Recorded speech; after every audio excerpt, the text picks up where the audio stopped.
Seigneur notre Dieu, nous te bénissons pour ce temps que tu nous as lancé ce soir. C'est toi qui connais le besoin de ce peuple.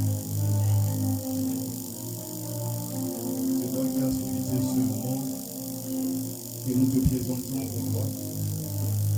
Est-ce que ce qui sortira de notre bouche ce soir puisse réellement apporter dans la vie de quelqu'un un plus, puisse redresser, corriger, puisse encourager et fortifier, puisse relever quelqu'un en ce lieu ce soir. Selon ton bon gloire, au grand roi, comme un instrument entre tes mains, nous nous disposons, afin que ta parole qui est si puissante, ta parole qui est vraie, qui est remplie d'autorité, puisse faire son œuvre en nous, et que véritablement les cœurs de tout un, chacun ici présent, soit un seul persil, qui reçoit la bonne semence et que cette semence puisse fructifier.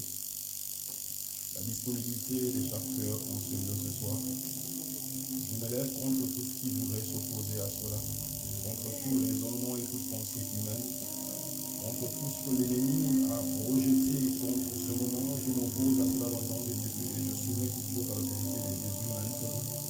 Et que toute la gloire, l'honneur et la majesté te reviennent. Que le but pour lequel ce temps a été suscité soit atteint selon ton bon pouvoir, ton grand Dieu.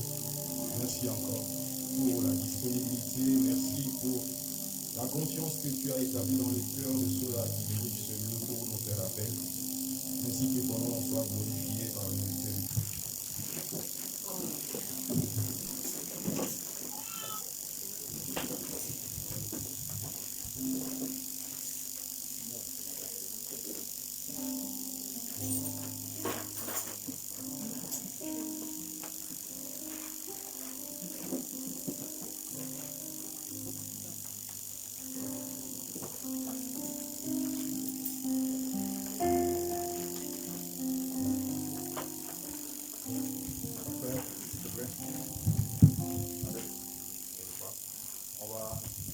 On va être un peu attentif à ce qu'on va partager ce soir. Et le thème, c'est la direction divine, c'est ça? Voilà. Donc, notre texte de base qui nous a été communiqué, c'est Isaïe. Vous lire ça dans la salle, s'il vous plaît. Isaïe 48, le verset 17 et 18. Elle déclare dans le livre d'Ésaïe, chapitre 48, à partir du verset du 7, il est dit: Ainsi parle l'Éternel, ton Rédempteur, le Saint d'Israël. Moi, l'Éternel, ton Dieu, je t'instruis pour ton bien. Je te conduis dans la voie que tu dois suivre. Oh, si tu étais attentif à mes commandements, ton bien-être serait comme un fleuve, et ton bonheur comme les flots de la mer.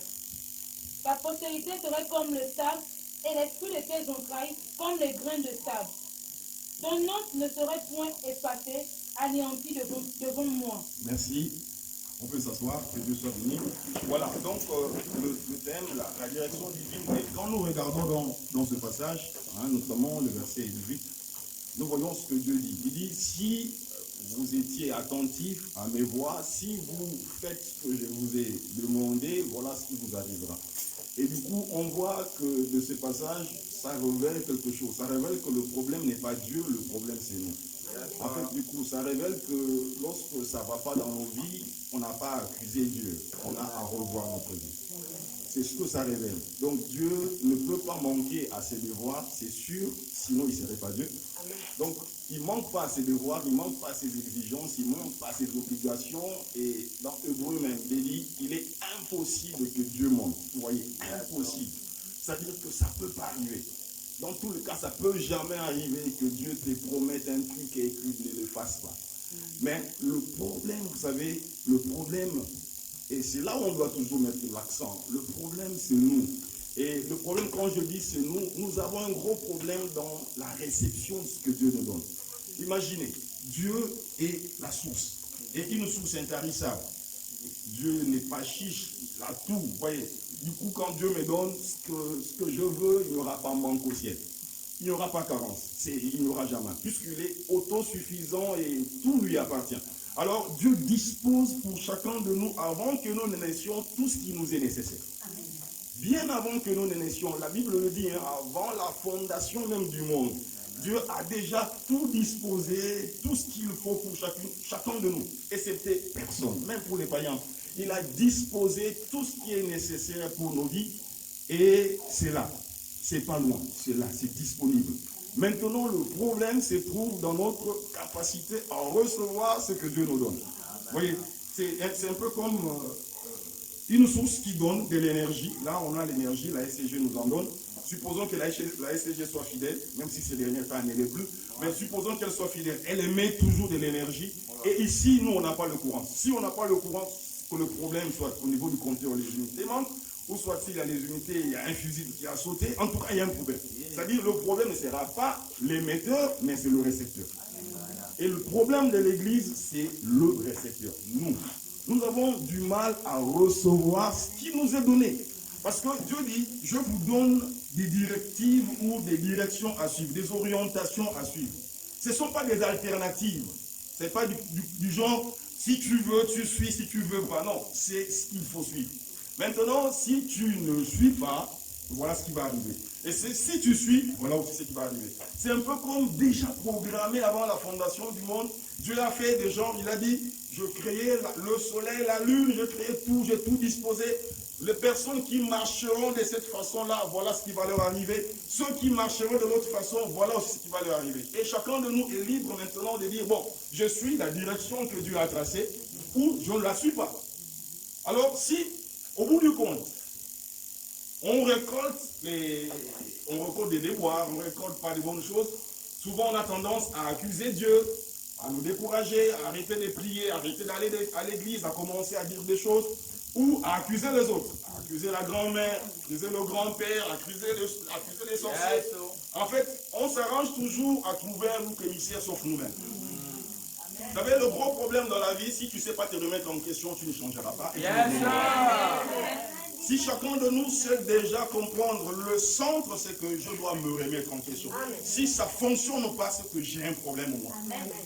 Vous voyez, est-ce que vous imaginez, un sorcier ne peut pas être plus fort que Dieu. Alors moi je dis toujours, si le sorcier réussit à bloquer ta vie, c'est ta faute. C'est-à-dire quelque part, toi tu lui as autorisé de le faire. Si tu n'autorisais pas, il n'allait pas arriver.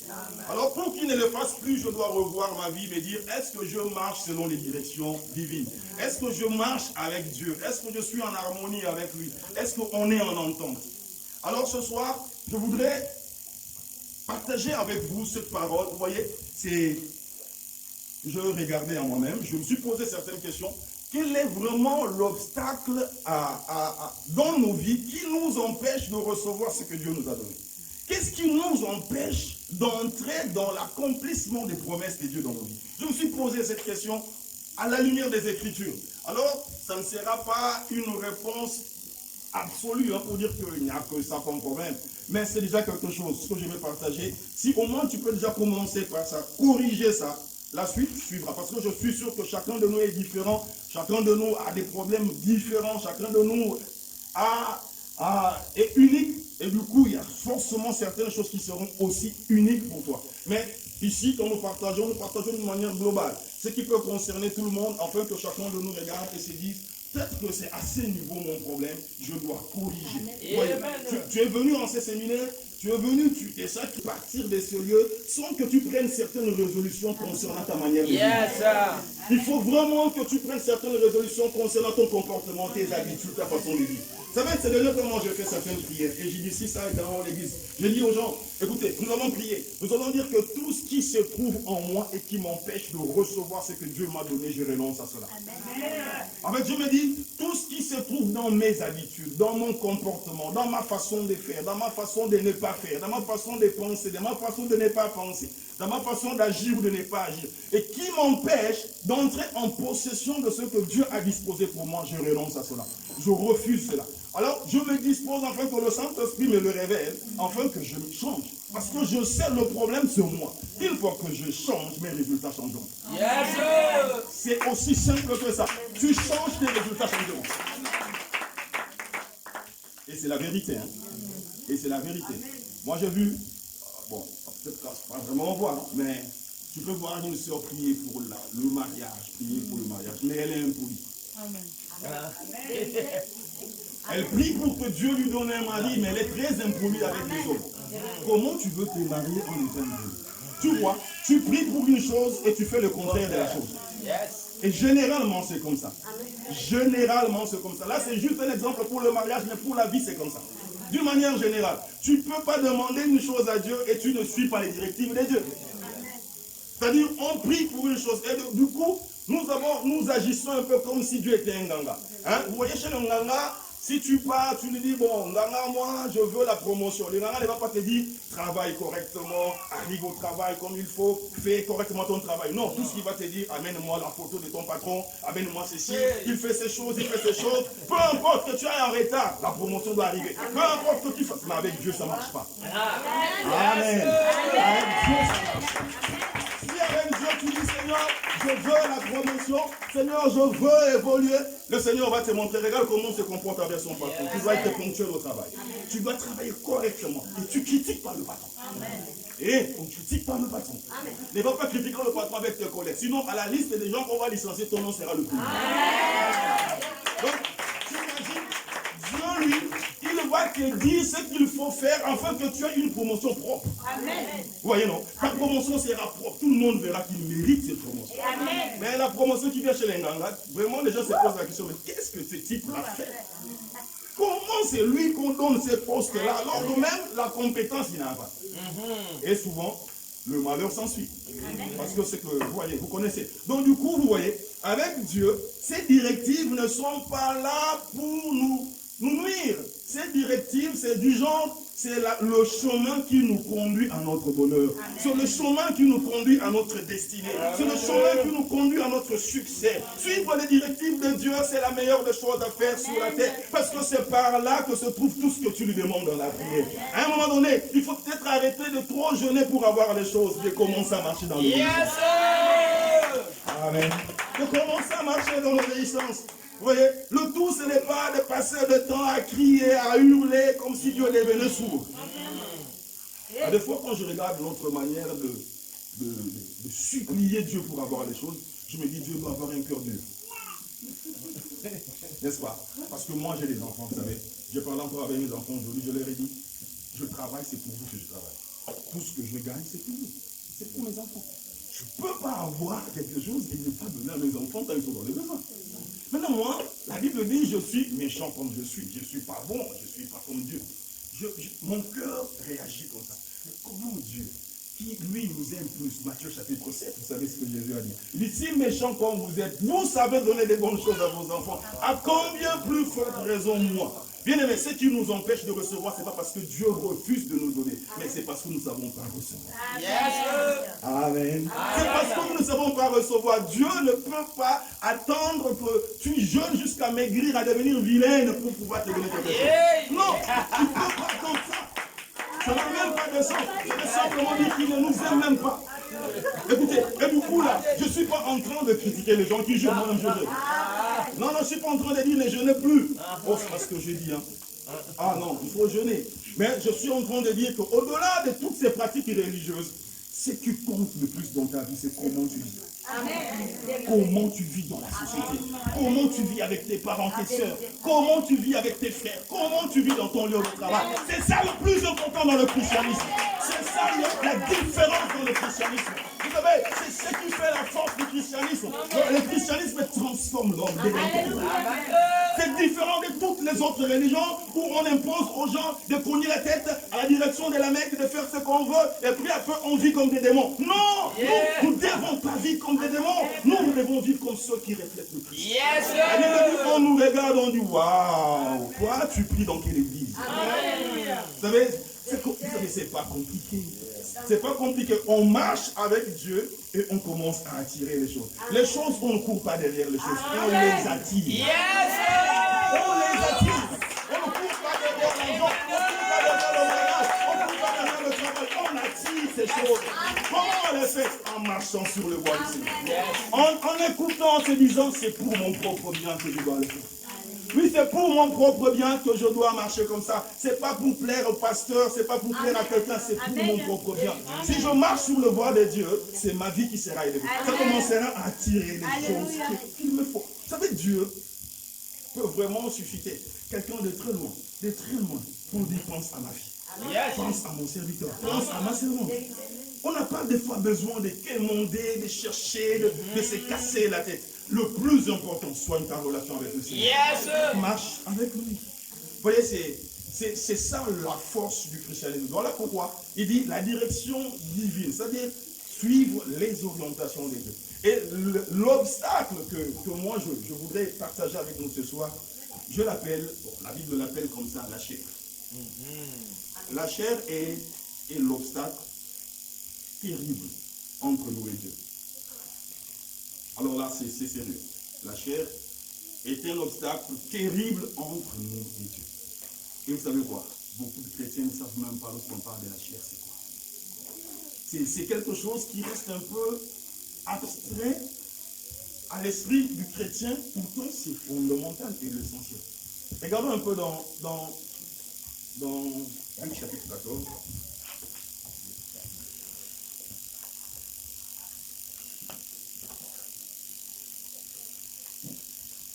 C'est un chapitre que j'aime bien. Je reviens souvent sur ça. Regardons le verset.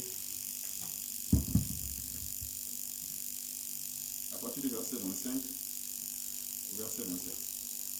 Il est écrit dans le livre de Luc, chapitre 14, à partir du verset 25, il est dit: de grandes foules faisant route avec Jésus, il se retourna et leur dit: si quelqu'un vient à moi, et s'il ne hait pas son père, sa mère, sa femme, ses enfants, ses frères et ses sœurs, et même sa propre vie, il ne peut être mon disciple. Et quiconque ne pose pas sa croix et ne me suit pas, ne peut être mon disciple. Merci. Et voilà. Si quelqu'un ne hait pas son père, sa mère, c'est voilà, je explique ça souvent pour dire aux gens ne portez pas confusion. La Bible nous parle d'aimer, donc ça ne fait pas nous demander d'haïr nos parents, mais ici on parle du renoncement. Alors il dit, si quelqu'un ne renonce pas, je prends plus l'aspect à sa propre vie. Il dit, si quelqu'un ne renonce pas à sa propre vie, il ne peut pas être mon disciple. Alors, celui qui veut marcher avec moi, me suivre, il doit prendre sa croix. Nous parlons de la direction divine. Donc ça veut dire qu'il faut suivre une direction, il faut aller dans un sens. Alors il dit, si quelqu'un ne fait pas ça au préalable, il ne renonce pas à la chair, ou à soi-même, à sa propre vie, si ça représente la chair, il ne renonce pas à ça, il ne pourra pas marcher avec moi. C'est catégorique, c'est absolu. Jésus ici, il n'a pas fait d'alternative. Il a dit d'une manière claire que si toi et moi ne renonçons pas à la chair, c'est-à-dire à notre propre vie, nous ne pourrons pas suivre ses directives. Nous ne pourrons pas marcher avec lui. Nous ne pourrons pas, ça ne fonctionnera pas. Donc du coup, sache que ça ne fonctionnera pas. Alors peut-être que si ta vie chrétienne ne fonctionne pas bien, le problème peut être situé à ce niveau. Parce qu'il a déjà dit ça, c'est le point de départ. Puisqu'il dit de me suivre, c'est-à-dire pour commencer même à le suivre, il faut renoncer à ta propre vie. Renoncer à toi-même. Renoncer à la chaîne. Bon, la Bible ne nous donne pas une définition claire de la chair. La Bible nous parle des œuvres de la chair. Dans Galates, on cite les œuvres, c'est-à-dire les fruits que la chair produit. Mais ça ne nous définit pas directement la chair. Mais elle nous indique, oh, écoute, quand tu marches par la chair, voilà ce qui va se manifester dans ta vie. À partir des fruits, tu sais que c'est la chair qui fonctionne.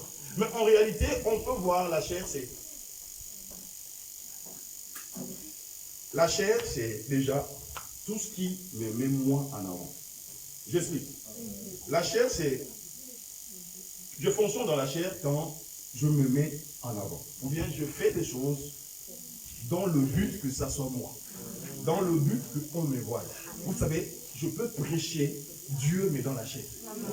Je peux chanter Dieu, mais dans la chair. Je peux tout faire dans la chair. C'est-à-dire, quand je fais une chose et que c'est moi qui suis au centre, c'est que ma pensée, c'est de me faire voir. Vous savez, je peux m'habiller pour impressionner les gens quand ils vont me voir. Je suis bien habillé. C'est mon intention. Je m'habille dans la chair. Je peux... La chair, c'est le moi. C'est se mettre au centre. ce n'est pas disparaître, c'est apparaître.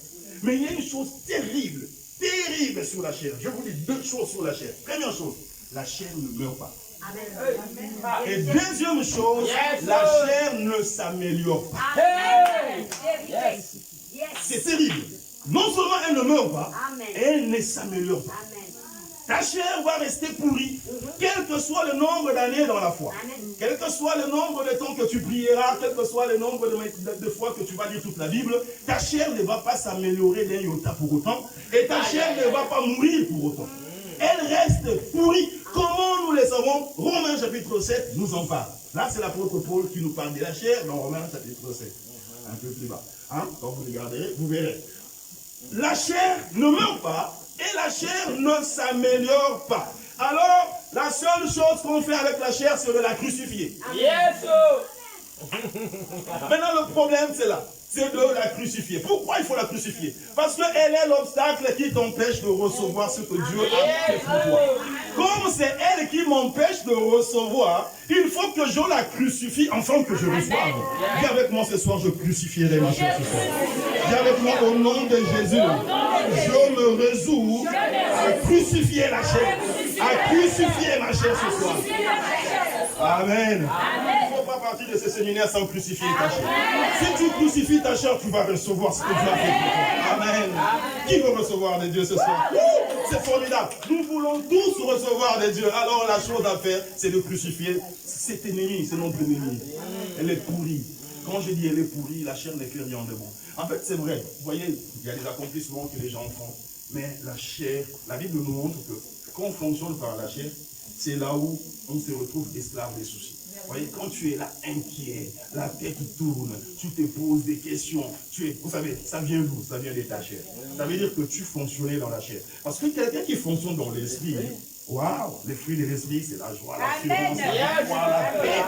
Ça veut dire qu'il passe par le moment difficile, mais il y a la paix. Les choses ne marchent pas, mais comme si ça marchait pour lui déjà. Amen. Les choses qu'il ne voit pas, c'est comme s'il les voyait déjà. Parce que lui fonctionne par l'esprit. Mais la chair, c'est nous. Ça nous met au centre. C'est notre raison. C'est notre façon de voir les choses. C'est notre conception. C'est nous-mêmes. Alors, ça nous met devant. Ça nous place au centre. Alors que le centre est réservé au Christ. Le centre est réservé exclusivement à Jésus, la personne qui a vécu et qui a vaincu la chair, qui n'est jamais tombé dans le péché, malgré la chair semblable au péché qu'il portait. Mais toi et moi, notre chair est tellement pourrie que, vous savez, même là où nous sommes, même tout ce qu'on fait, une fois que je bascule dans la chair, je suis à la portée du péché.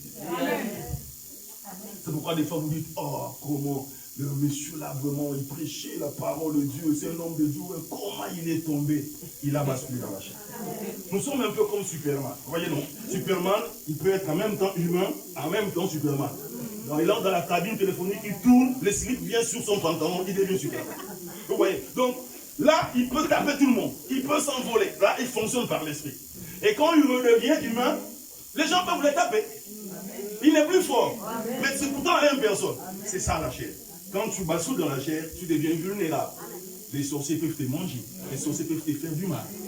Alors on va dire, je suis en Jésus, je suis en Christ, les sorciers ne peuvent plus rien pour moi. Si tu marches par l'esprit.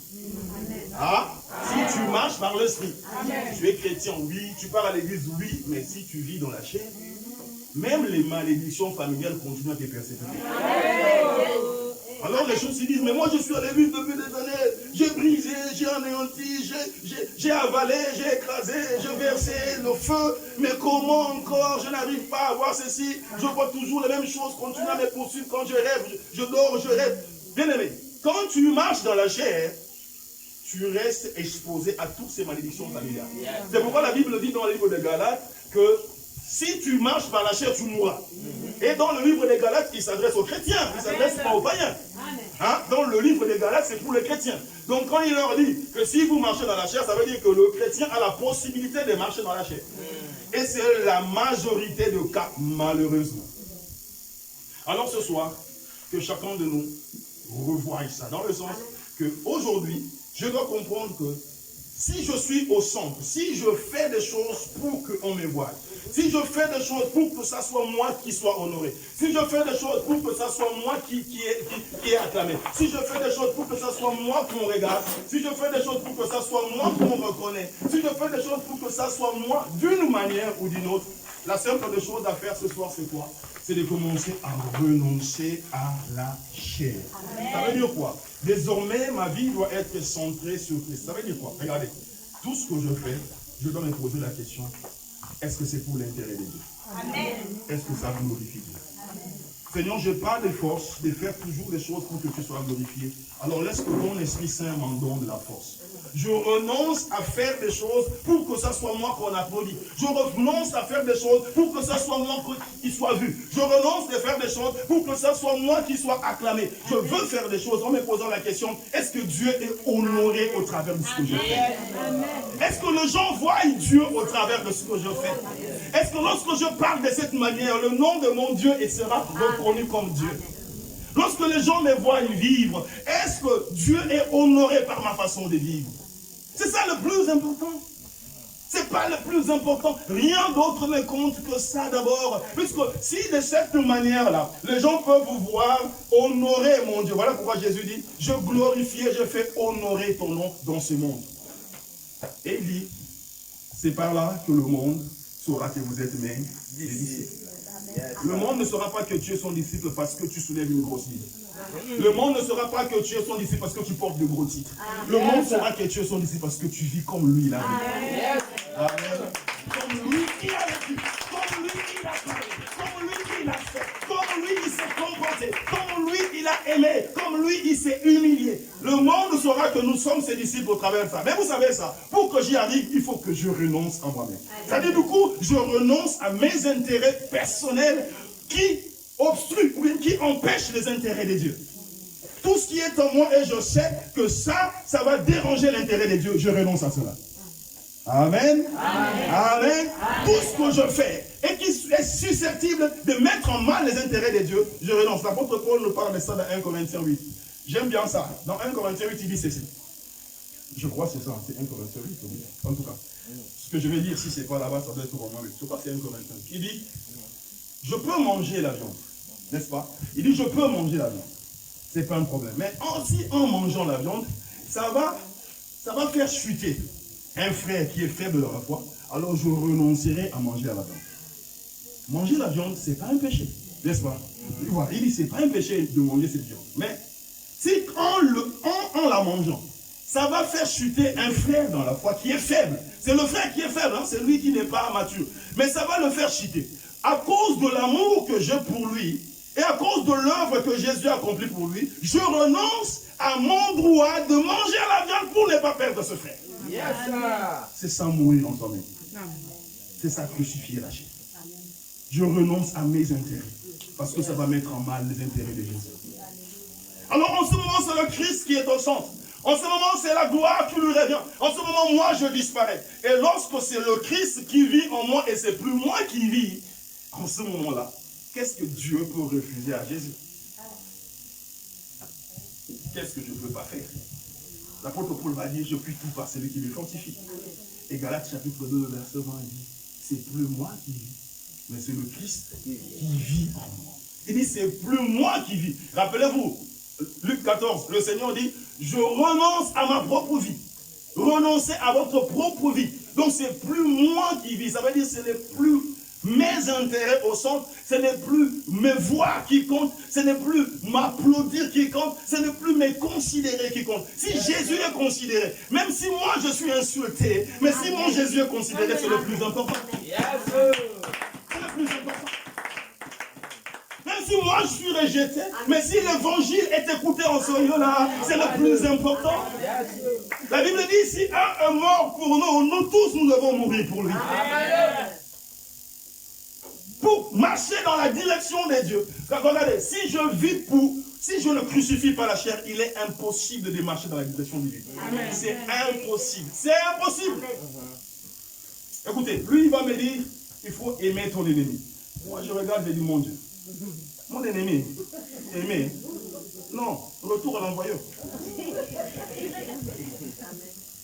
je ferai le retour à l'envoyeur. Pourquoi je vais l'aimer lui? C'est pas possible.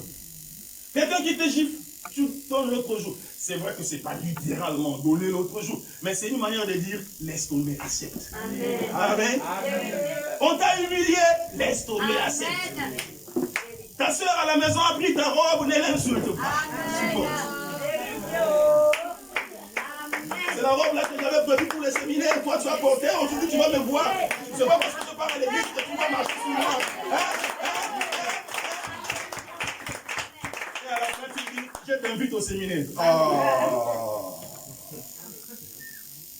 Oh, rien que par ta manière de ta douceur, ta modestie, ta simplicité, elle peut te dire, tu peux me ramener au séminaire aujourd'hui. Pourquoi? Parce que tu reflètes le Christ. C'est ça défendre les valeurs du Christ. C'est de cette manière-là, en crucifiant la chair, en renonçant à nos propres intérêts, en renonçant à nous mettre de l'avant, en pensant, en changeant, voilà, c'est quoi le renouvellement de l'intelligence, en retournant notre intelligence dans le sens que ce qui importe vraiment dans ma vie, c'est que Dieu soit honoré au travers de moi. C'est pourquoi je suis sur terre. Je dis aux gens, si le but de Dieu était seulement le paradis, alors à chaque conversion devait s'en suivre la mort. Dès que tu te convertis, tu meurs. Ah, c'est sûr que les gens pour se convertir devaient réfléchir aussi. Imagine, tu te convertis, tu meurs, tu te convertis, tu meurs. On a encore envie de rester un peu. Donc du coup, si c'était comme ça, ça devait être compliqué. Mais si Dieu nous laisse vivre, c'est qu'il y a une mission. Amen. Amen. C'est qu'il y a une mission. C'est qu'il y a une mission. Il ne peut pas me laisser. Je me convertis. Si le but c'était seulement le ciel, alors il devait me prendre directement, je m'en vais. Mais il me laisse encore vivre. C'est qu'il y a une mission. Il y a un travail qu'il m'a assigné que je dois faire pendant que je suis sur terre. Alors il dit, il faut qu'au travers de nous qui sommes sauvés, les autres le soient également. Que les autres nous le voient lui au travers de nous. Vous savez, la seule personne que Dieu a agréé, c'est le Christ. Donc, dans le livre des Hébreux, c'est formidable. Dans le livre des Hébreux, il est dit que, dans l'Ancienne Alliance, l'accès dans le lieu très saint, pour ceux qui connaissent un peu, c'est-à-dire, le lieu très saint, c'est là où Dieu descendait, là où il y avait la présence de Dieu.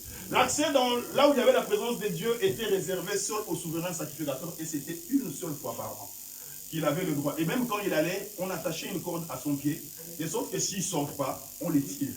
Parce que personne n'avait le droit d'entrer là-bas. Tu oses entrer là-bas, tu meurs. Et même lui, le souverain sacrificateur, en y entrant, c'était par grâce. Il ne le méritait pas. Il devait donner d'abord un sacrifice pour ses propres péchés, et puis pour le péché du peuple. Et toujours, on avait cette mesure de prudence, parce qu'on ne savait pas si le gars va sortir. Donc du coup, l'accès dans ce lieu n'étant pas ouvert, ça montrait que, pourquoi ils n'ont pas accès, c'est-à-dire le péché, le sang de bouc, ne purifiait pas, n'effaçait pas complètement le péché des hommes, c'est qui rendait ces hommes toujours impurs et inaccessibles dans la présence de Dieu. Mais quand le Christ est venu entrer avec son propre sang qu'il a versé, la Bible dit, l'accès dans le lieu très saint nous est tous ouvert. Quelqu'un peut dire amen. Vous savez, c'est très puissant cette vérité. Parce que cet accès nous est tous ouvert. Aujourd'hui, nous tous, nous avons accès dans le lieu très saint. Pourquoi? Parce que le sang de Jésus nous purifie totalement, purifie complètement. Alors nous sommes censés vivre pour lui. C'est-à-dire c'est par lui que cela s'est passé. Alors c'est par lui que nous devons jurer. C'est-à-dire c'est de lui que nous devons parler. C'est lui que nous devons mettre en avant. Reconnaître que ma chair est pourrie. Ma chair est pourrie. Elle ne meurt pas et elle ne s'améliore pas. Je ne suis pas meilleur que quelqu'un, c'est Jésus en moi qui fait la différence. Alléluia. Je ne suis pas mieux que toi, c'est simplement Jésus en moi. Alors si nous pouvons comprendre cela, l'orgueil disparaît. L'orgueil disparaît.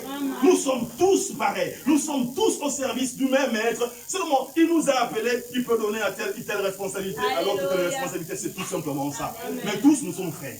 Tous, nous sommes sœurs. Et du coup, on se prosterne devant l'agneau des dieux. On dit, la gloire est à lui. Vous savez, lorsque nous chantons, réalisons ce que nous chantons.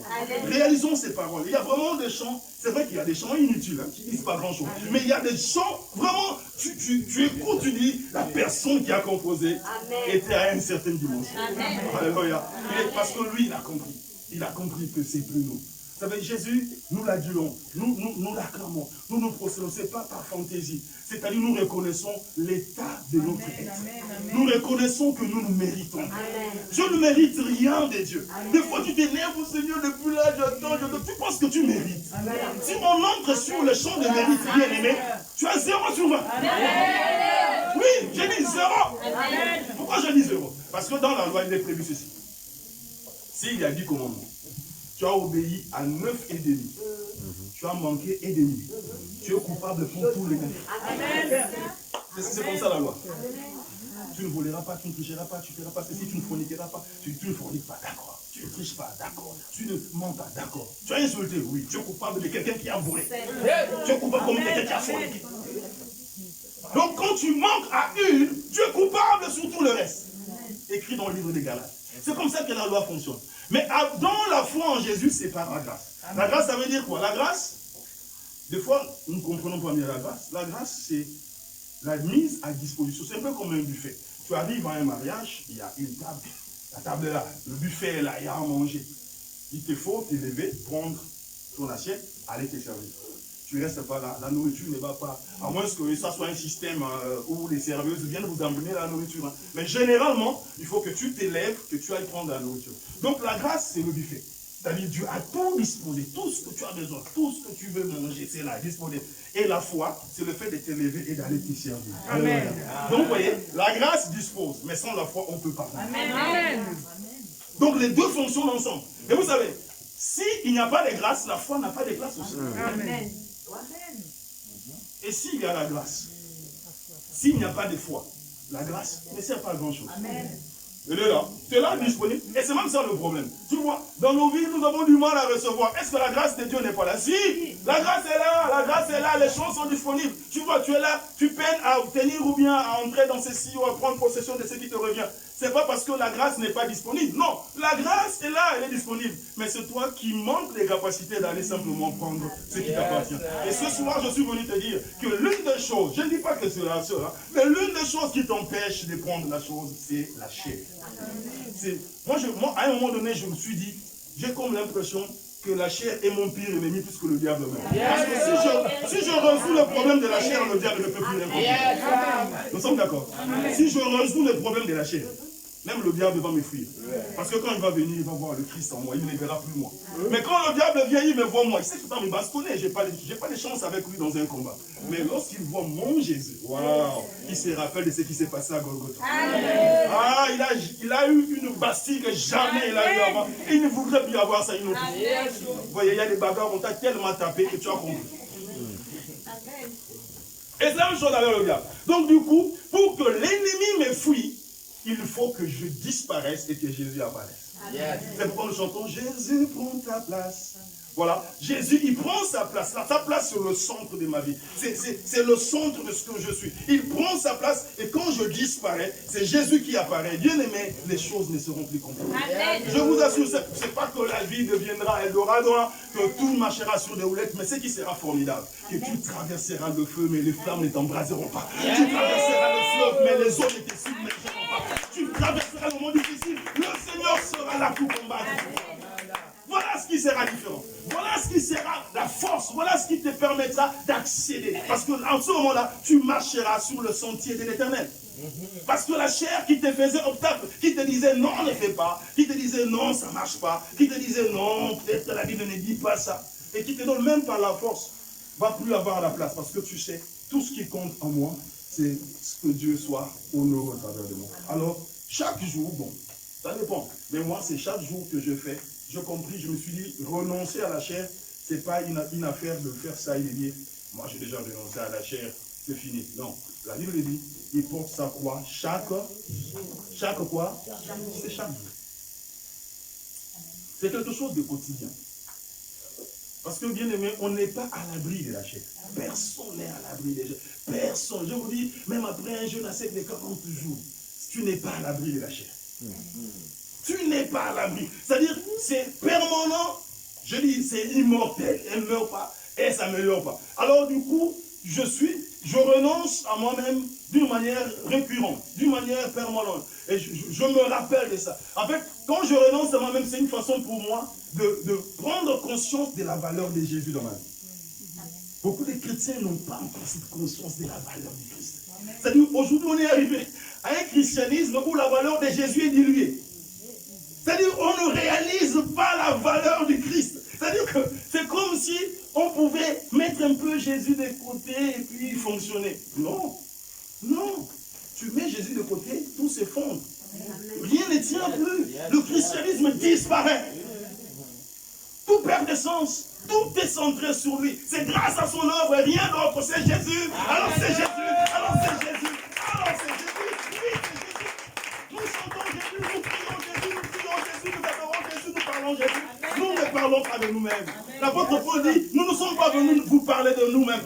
Écoutez, quand les apôtres ont fait marcher un paralytique, les gens sont venus, ils ont voulu le soulever sous les épaules pour dire, waouh, voilà les hommes de Dieu puissants. La Bible dit, les apôtres ont déchiré leur âme. Ils leur ont dit, nous sommes des hommes comme vous. Est-ce que vous comprenez? Ils leur ont dit, nous sommes des hommes comme vous. Nous sommes venus justement vous dire d'arrêter de suivre les idoles et de vous tourner tous vers le Christ. Les apôtres, c'est ce que Jésus, l'apôtre Paul a dit, ce n'est plus moi qui vis, mais c'est le Christ qui vit en moi. Ce n'est pas à moi la gloire, mais la gloire c'est à Jésus. S'il faut acclamer quelqu'un, c'est Jésus qu'il faut acclamer. S'il faut prier quelqu'un, c'est Jésus qu'il faut prier. S'il faut élever quelqu'un, c'est Jésus qu'il faut élever. Lui seul et personne d'autre. Lui seul et personne d'autre. Vous savez, la valeur du Christ, c'est, imaginons, quand il y a le soleil, en plein jour, et tu allumes une torche, la torche n'a pas de valeur. Parce qu'il y a le soleil, il y a suffisamment de lumière. Mais imagine, en pleine nuit, il y a coupure de la dame messager, et tu allumes la torche prend pleinement sa valeur. Pourquoi? Parce qu'il y a les ténèbres. C'est la même chose. Lorsque l'homme prend conscience de ses ténèbres, prend conscience de l'obscurité dans laquelle il vit, alors Jésus prend sa valeur. Mais quand l'homme pense que non, l'homme aussi peut être très bon, l'homme aussi peut s'améliorer, l'homme aussi peut faire des bonnes choses. J'ai mon oncle qui n'est pas chrétien, mais qui fait des bonnes choses, qui est plus gentil même que les chrétiens. Tu as déjà entendu quelqu'un dire ça, non? Peut-être c'est toi-même, non? D'accord. Mon oncle n'est pas chrétien, mais il est gentil, il fait des bonnes choses. Hein? Ils sont. Et on s'est dit, s'il s'est converti, il sera un bon chrétien. C'est que tu n'as même pas compris le christianisme. On appelle ça les œuvres accomplies par l'homme lui-même, les œuvres de la chair. Bon, prenons l'exemple. Si, fais un peu du mal à cet oncle-là. Fais un peu du mal.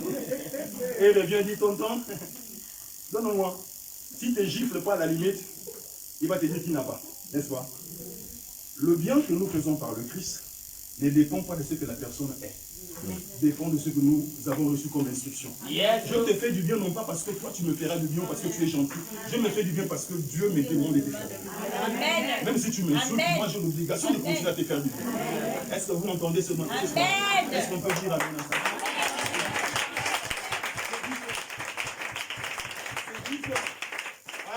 Le bien là est différent, c'est pas comme le bien des musulmans. Si tu élèves un musulman, il va soulever sa machette. Ah oui. Il te fait du bien, mais ça a des limites. Des limites de ses capacités à faire du bien. Ce sont des capacités humaines.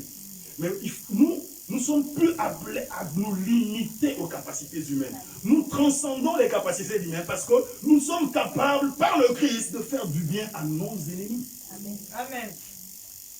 Bien aimé, quand la chair meurt, tu deviens capable de faire du bien à tes ennemis.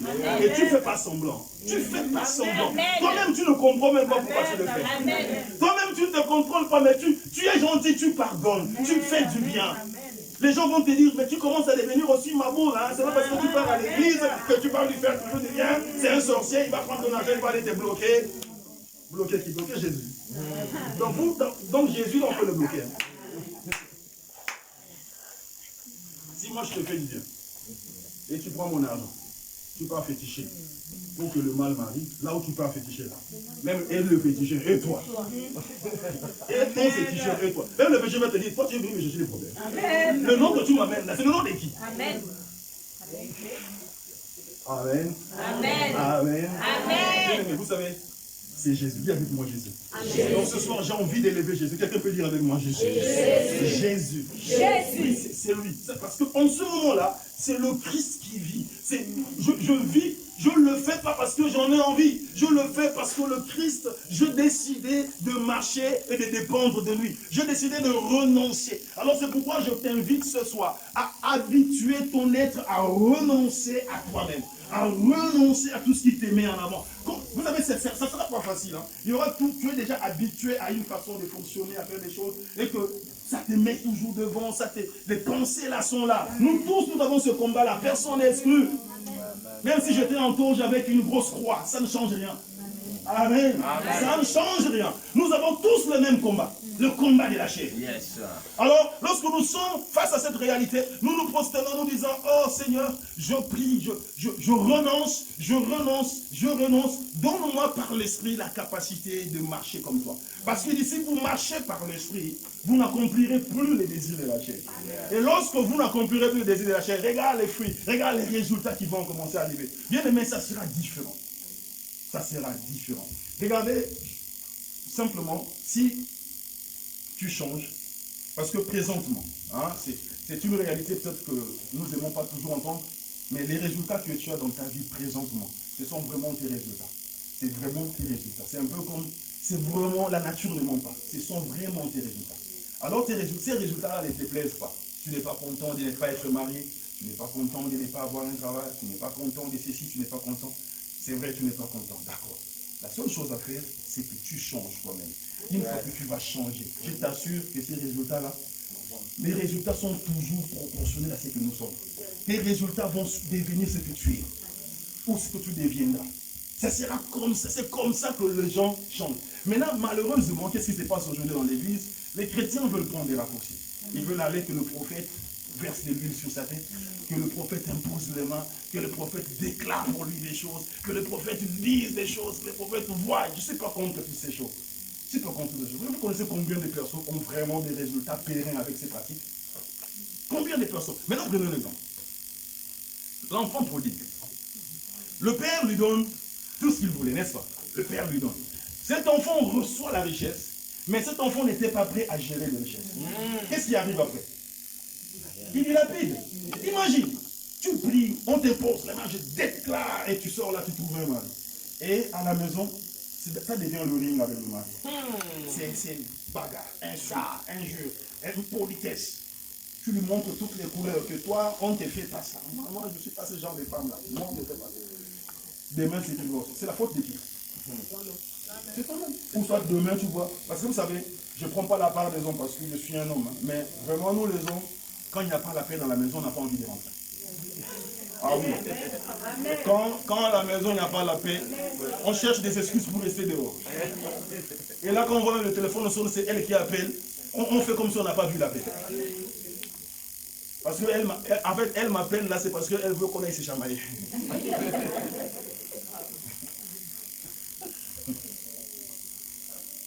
Généralement, c'est comme ça les hommes.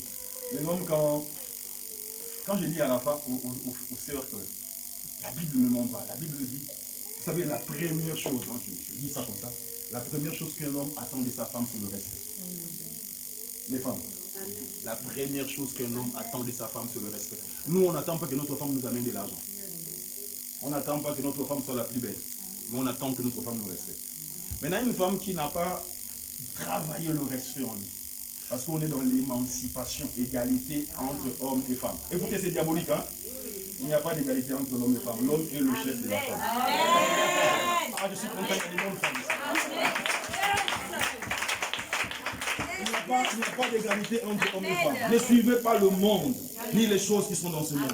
C'est un message du diable de dire que l'homme et la femme sont égaux. Dieu a dit l'homme est le chef. Et la femme se sent bien quand il a un chef. Elle se sent en sécurité. Amen. C'est comme ça. Alors ne suivez pas les blancs là. Ils ont fait ça aujourd'hui là. Ils souffrent. Ils souffrent. C'est-à-dire les blancs, leur pays est développé. Leurs pays sont développés, mais ils ont des problèmes. Surtout au niveau du couple, au niveau de l'éducation des enfants. Ça ne marche pas. C'est terrible chez eux. C'est terrible. Ils ne savent même plus comment élever les enfants. Parce qu'ils ont voulu rivaliser avec le Créateur. Bon, revenons. Donc, ce que je suis en train de dire que tu veux qu'on prononce des choses sur toi et puis tu reçois. Oui, tu peux recevoir comme un enfant prodigue, mais tu vas perdre ce que tu as reçu. Mais le message que je t'apporte, c'est comme du genre de te dire, sois prêt avant de recevoir. Amen. Amen. Sois prêt, afin que quand tu auras l'homme là, votre mariage soit un mariage que les gens envient. Chaque jour, vous êtes main dessus, vont vous voir marcher, ce n'est pas quelque chose qui dure pendant une période, mais pour toute la vie. Amen. Pourquoi? Parce que Dieu t'a déjà façonné pour être cette épouse que l'homme là attend. C'est ça la différence. Alors arrêtez de courir derrière les prophéties. Arrêtez de courir derrière les impositions de main. Vous allez entendre, il y a un séminaire là-bas, tu cours. Il y a un prophète qui est arrivé du Ghana, tu cours. Il y a un prophète qui est arrivé des États-Unis, tu cours. Mais tu cherches quoi? On va t'imposer les mains jusqu'à t'arracher les cheveux. Amen. Tu vas faire la prostitution spirituelle, tu cours. Le problème n'est pas avec l'homme de Dieu qui est devant toi. Le problème c'est toi. Le problème c'est toi. Dieu n'a pas dit, dans notre assemblée, l'homme de Dieu n'a pas l'onction.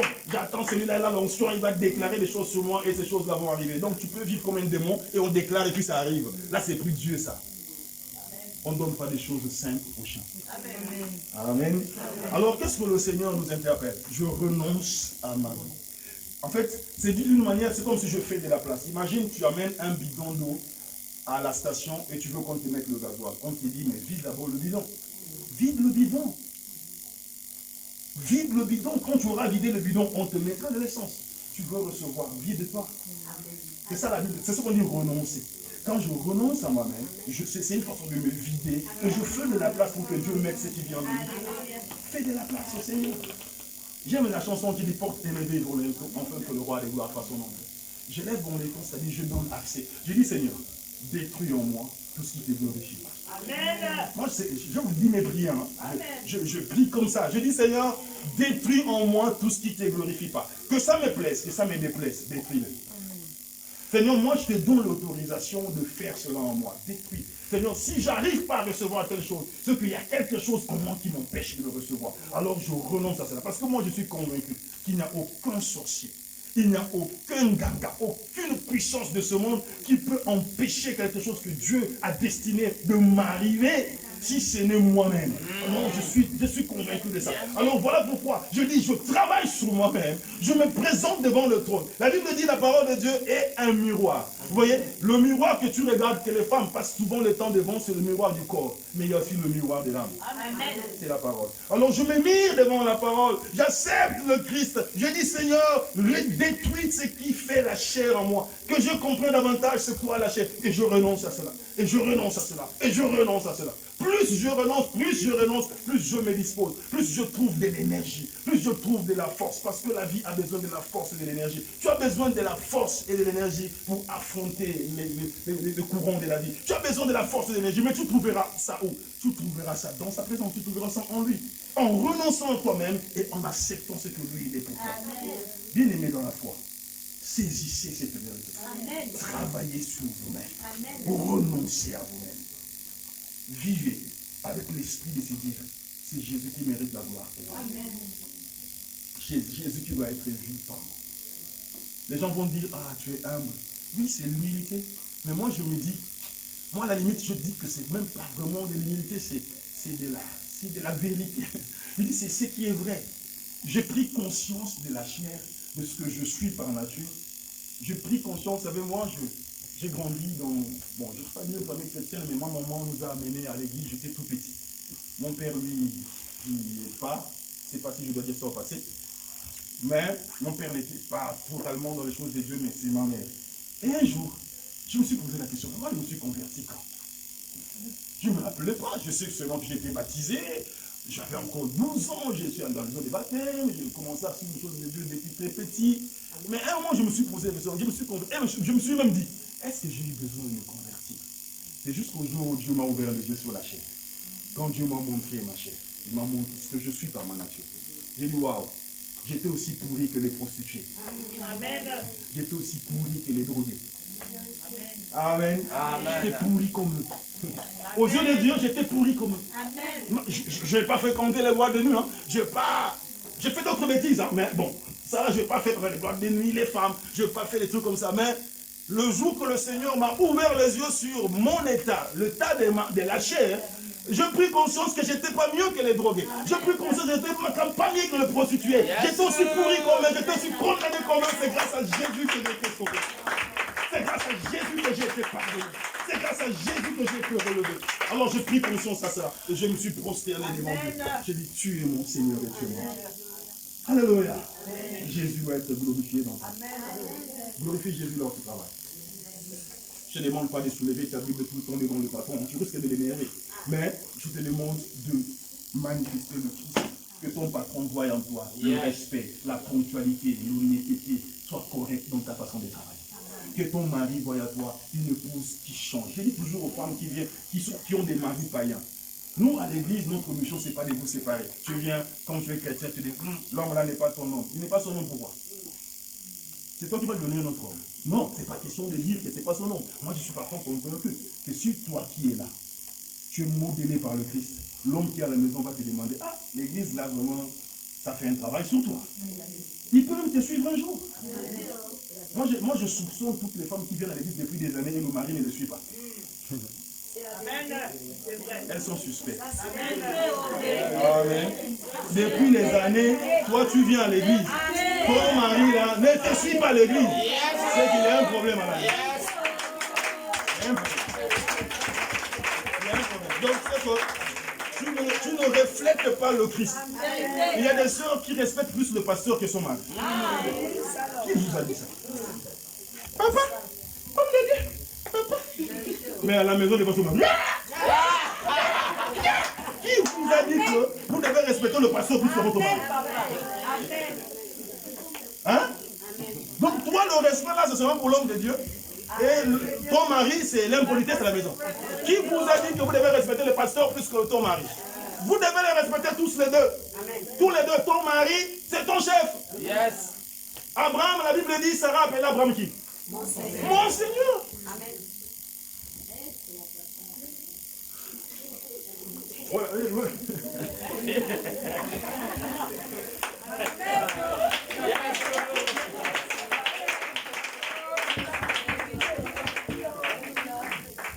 Maman dit c'est la partie là. C'est la partie là que la terre meurt. En fait, c'est la chair qui nous refuse de faire ça. C'est la chair. Vous savez, il faut renoncer. Quand on dit la chair, c'est renoncer à ce qui revient à toi. Accepter de perdre ce droit. Et de dire, Seigneur, comme toi tu le veux, je le ferai. Je le ferai. Je dis toujours aux femmes, c'est vraiment un grand pouvoir que Dieu vous a donné sur vos maris. Quand vous avez de respect, même si ton mari est païen, c'est un ivrogne par exemple, ou s'il fait des choses qui t'énervent, maman, manifeste la douceur. Amen. La douceur a plus de force que la violence. Quand lui commence à monter, soit descend. Après tu lui dis, papa, ça a fini. Ah là, c'est-à-dire même s'il est comme la douceur de la femme, il n'y a pas un homme qui peut résister à ça. Hein, vous vous rappelez de Samson, non? Samson a trahi le secret. Il a trahi le secret. Donc Dalila connaissait ça. Hein, allez à l'école de Dalila. Donc Dalila connaissait le secret. Samson. C'est-à-dire qu'il y a des choses que l'homme ne peut pas résister. Yes. La douceur. L'homme n'aime pas. On ne peut pas être deux hommes dans une maison. Non. Les hommes n'aiment pas ça. Même s'il est fauché, il veut sentir que c'est toujours lui le chef. Yes. Quand tu prends sa place, ça ne marche plus. Ah, ça marche. À moins qu'il soit un gigolo. Mais non, ça ne supporte pas. Donc du coup, quand la femme garde sa place, et ça, tu le fais, non pas par ta force. Tu dis, Seigneur, donne-moi la force. Amen. Je renonce à moi-même. Je renonce. Ça passe par le renouvellement de l'intelligence.